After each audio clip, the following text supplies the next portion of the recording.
How's it going, Rogues Gallery, and welcome to our very first Battle Spirit Saga video here on Red Zone Rogue. And you might be asking yourself, what is Battle Spirit Saga? I might have heard of that name before. Today's video, we're going to talk about what Battle Spirit Saga is and also give you a quick rundown on how to play. It's a game that has entered my awareness through a couple different means. Bandai Namco reached out to me about covering the game, as well as one of my really good friends was telling me how excited he was about it and how it's like one of his favorite game systems of all time. And that's high praise coming from this individual, someone who's played a lot of different card games. So after that level of praise, I just had to check it out. And Bandai sent me like a bunch of stuff to check out, including these like demo promo cards. Look at this. This is pretty sweet. So I do have a demo deck that we're going to use to showcase the game and how to play, but these are more indicative of the quality that you can see. The demo deck is a little bit more rough. This is kind of what you can expect, and they look really cool.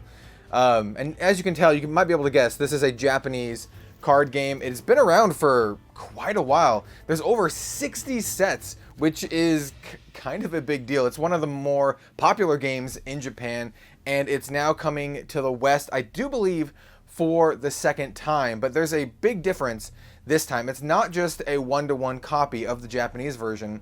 The US or Western version is actually getting kind of a reboot with somewhat new mechanics from what I understand. There's going to be like it's a whole new thing. They're basically tailoring it for the Western market, which I think is really, really smart, especially since right now we're going through like a TCG boom and there's a lot of card games vying for it. So you definitely want to tailor yourself for, your specific market.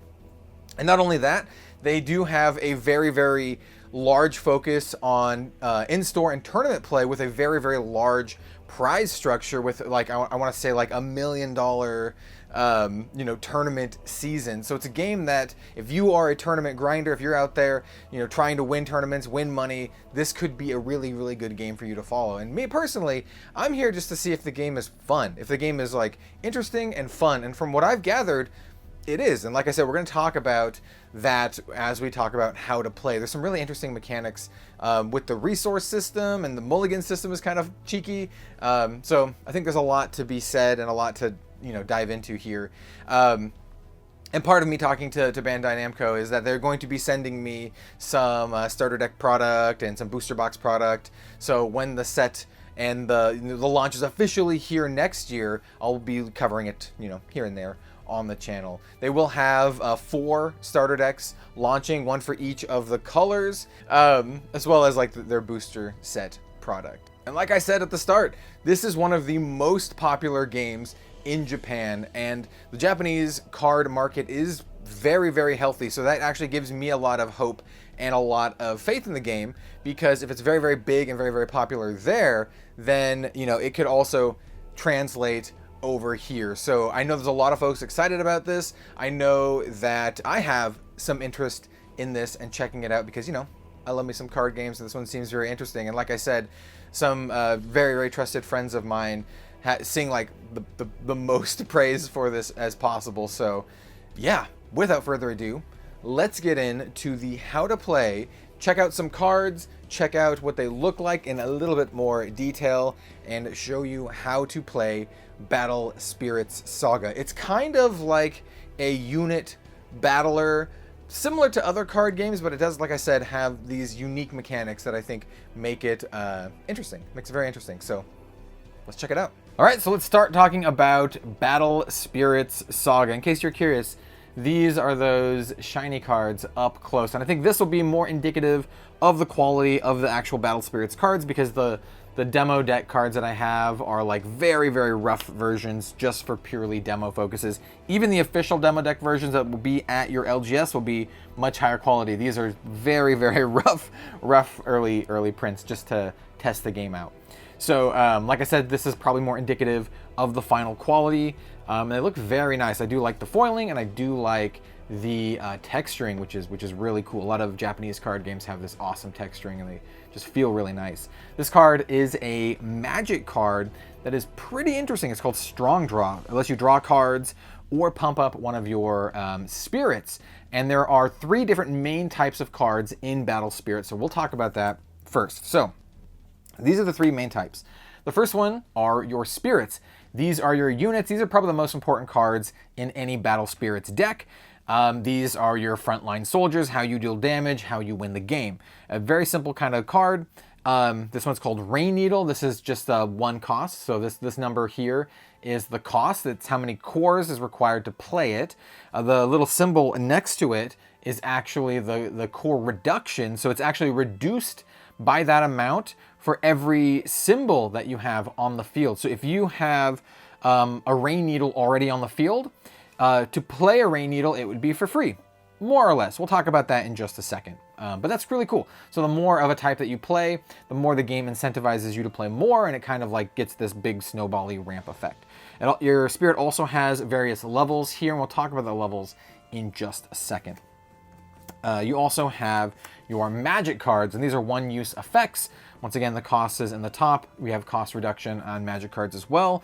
When you play a magic card, you choose one of the effects. So you don't gain all of them here. So this one is for a main phase effect, you can draw 2 cards, and then for 2 cards, plural, and then for another main phase effect, or a flash speed effect, you could select a spirit and then it gains 2000 BP during the turn. So you have to choose which one you want. You don't get both. So if you play this during main phase, you don't get the draw, and then you don't also get the other one, which is interesting. I like that. I like how cards have like these modal abilities. I think it's pretty cool, and I think a card like this is actually pretty good. Double draw here. Flash, we'll talk about that just really quickly. Flash is kind of like instant speed from other games. You can play this on your opponent's turn or during your turn during the windows. And I do believe the windows are during the attack step, before blockers are declared, and after blockers are declared. We'll talk about that in a shortly. Next up we have Scorched Battlefield. This is a Nexus, the third and final type of card in the game. This is basically a card that sits around and provides a passive effect for your team. So this one in particular says, during your attack step, all of your red spirits gain 1000 BP. And then if it's level 2 during your attack step, draw a card when you reduce your opponent's life, which is pretty sweet. This one still has the cost here and the cost reduction. And since it sits around on the battlefield, it also provides cost reduction for your other red cards, which is really interesting. We talked about levels here, and this is what I want to bring up. Nexuses and spirits have levels, and when you play them, they start at level 1, and you have to put that many cores onto the card. It kind of represents as life, more or less, at least for the spirit. I guess for the Nexus, it represents its overall just strength. So when you play this one, you don't have to put any on it. But for all spirits, you do have to put one on it. So even if this costs 0, even if it did have the cost reduction, it costs 0, you still have to put 1 life core onto it, or 1 core onto it. So just keep that in mind. Yeah, let's talk about the core. So core is the main resource system of Battle Spirit Sagas. They are these little doodads here. And the cores are really important. You have a bunch of your regular cores, and then you have your soul core.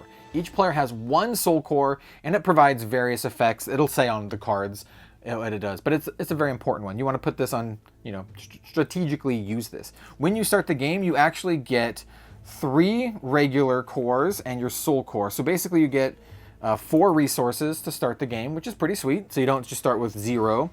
And then you also get 5 as a life. And then this 5 will represent your life.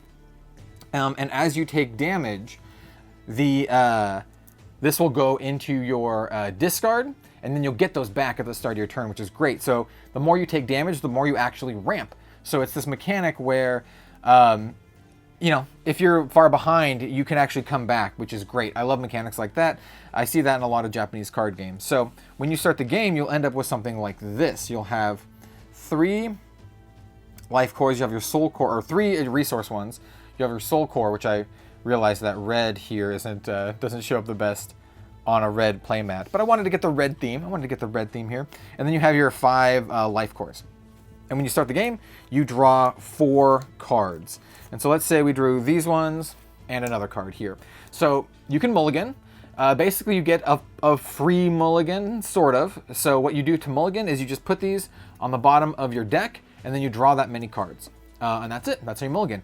If you keep your starting hand and don't mulligan, you get to draw an extra card, which is pretty sweet. I actually really like this mechanic. I like that it rewards you for being more risky, right? You have this risk reward if you want to keep your opening hand, but it doesn't punish you for mulliganing if your hand is really bad. So I do dig that quite a bit. I do also like the resource reduction that I mentioned before, because it makes it so you can like turbo things out. So did I get 2? Yeah, so we have 2 rain needles here. So for example, it's my turn 1, right? At the start of my turn, you normally will get another core. So you usually get a core per turn, but on the first turn you do not. Same with drawing. You normally draw on your first, you normally draw at the start of your turn as well. But let's say it's our first turn, and I'm gonna play this rain needle. So to do that, I put the rain needle down, and then I pay the cost here and reduce it by the number of symbols that we have on the field. We don't have anything on the field, so this is gonna cost 1. Pay the 1, goes into our core discard, which is gonna be over here. Let's say our deck is over here too. Goes into the core discard over here, and then we also have to put 1 on for the life, because it has 1 on the level 1 here. So we'll do that.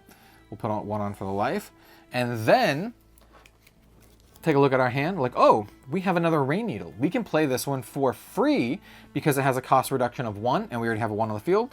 So we can play this rain needle down here, but we still need to put 1 on for its life, like so. And so we can like turbo something out like that. The cores are actually really, really important. So during the start of our next turn, we will get this core back into our pile, as well as an additional 1 from the void. But say our opponent somehow destroys these on on their turn, right? They're able to destroy our spirits here. What happens to a spirit when it's destroyed? Well, when it's destroyed, it gets destroyed, and their core goes to the core discard. So say they destroyed both of our dudes, and the cores went to the discard. At the start of our turn, during a specific phase, we'll get these back, and then we'll also get an additional 1. So we always get them back, which is great. If our opponent damages our life, the same thing happens. So say they did that.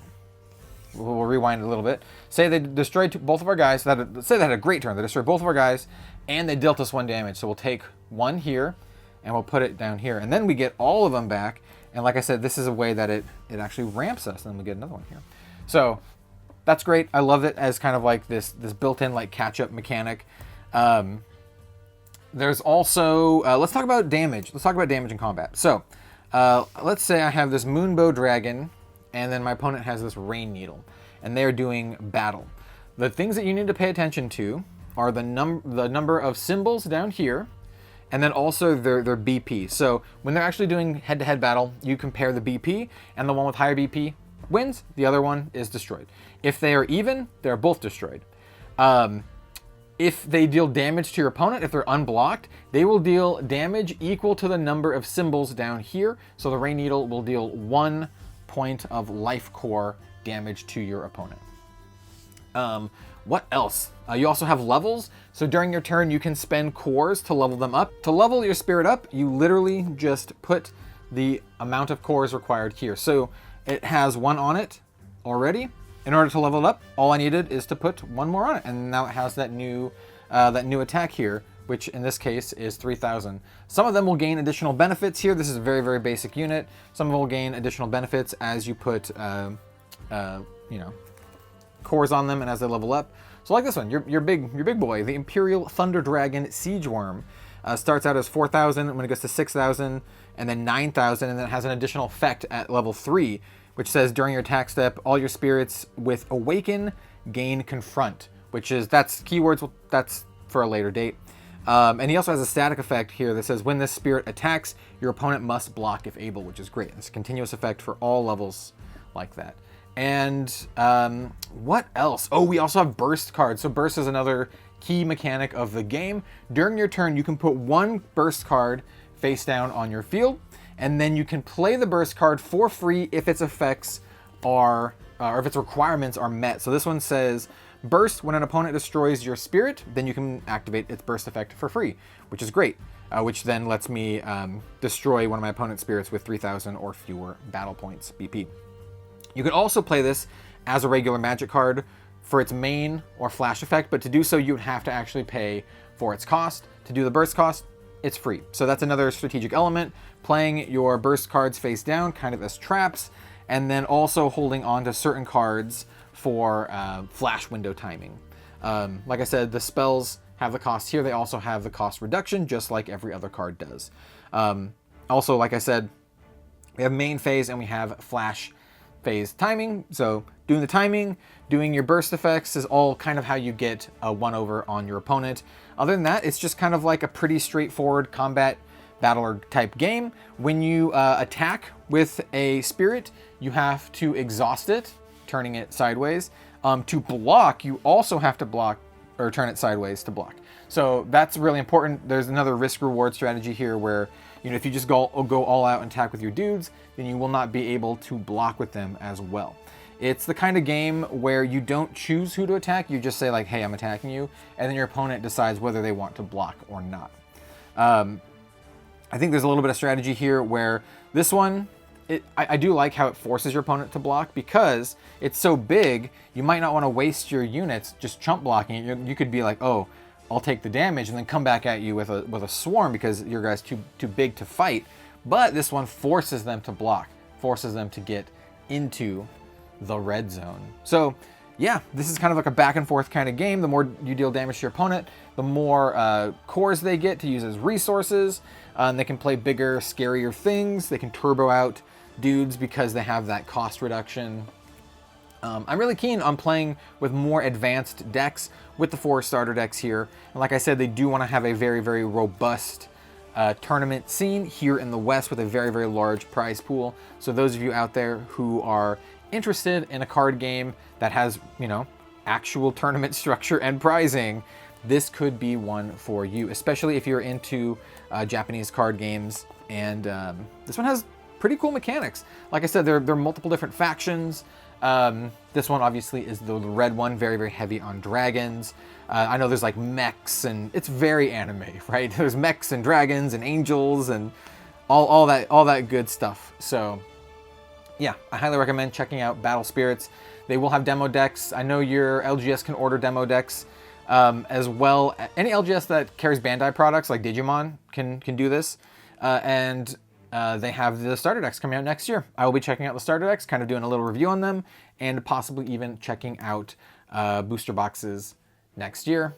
Yeah, I think this game is interesting. I think the mechanics are simple enough, but they do have that level of complexity with what cards you play down as burst, because you can only play one burst card face down, what cards that you save to activate their abilities, all this kind of stuff. A lot of resource management, you know, moving your cores around between leveling them up. Like, do you want to commit a lot of cores onto a single dude, or do you want to spread them out over like a wide army?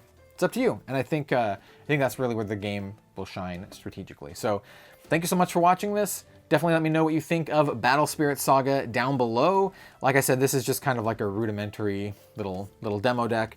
The final versions will be much nicer, much nicer, like this kind of stuff.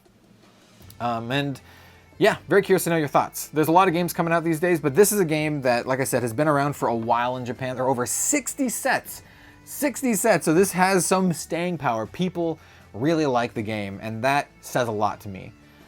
So I think this is one that you should definitely keep an eye on. So yeah, let me know your thoughts. Thank you so much for watching. We'll see you next time.